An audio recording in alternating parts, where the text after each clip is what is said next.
time, everybody, and welcome back to the next 20 pages of The Power of Now by Eckhart Tolle. Now, I just noticed that I don't have that much room left on my camera, so I have to make this video as short as possible, and I have about 9 minutes to run, and I've probably already ran through a minute, so let's get right into today's points. First one being is, seniors are secretly children. What do I mean by that?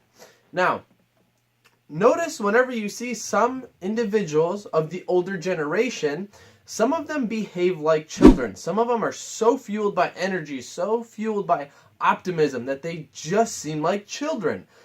That's why it's like they seem like they're secretly children. So the way this really works is those individuals that are super optimistic and super energetic at an older age, it's because they're living in the now. They're living in the present moment because they are not focused on the past or the future.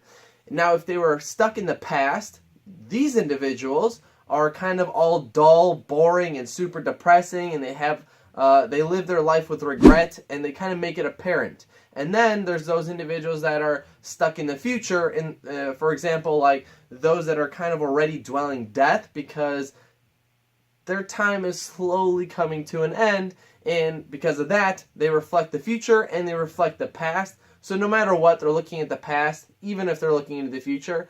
So that is one point, pretty much mentioning the fact that some older people that are super energetic, they seem like children, and that's because they're living in the now. So that is the first point. Now going on to the second point, we have active listening.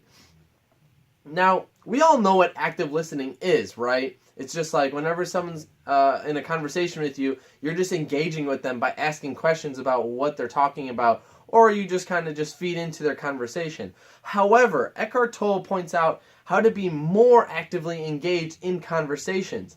And to do this, you simply have to engage with your body and your mind. So, for example, whenever you are engaged with a conversation, when you're talking with this individual, sometimes they can feel if you're not really there, you're not present in the moment. For example, if you're just talking to an individual and they notice like their tone kind of is like, they start speeding up what they're saying because they look at your facial expression and they're just like, yeah, they're not really paying attention, so I'm just going to shut up now.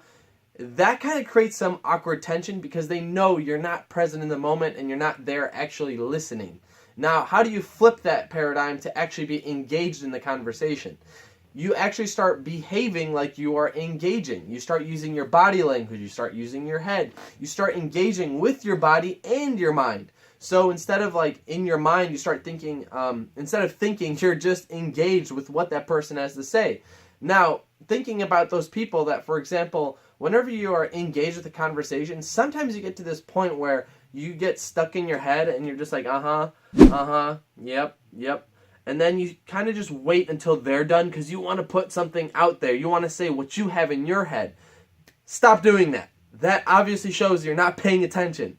So, how do you stop doing that? Is simply stop thinking. Just stop thinking, quit thinking, and just engage with that person in front of you.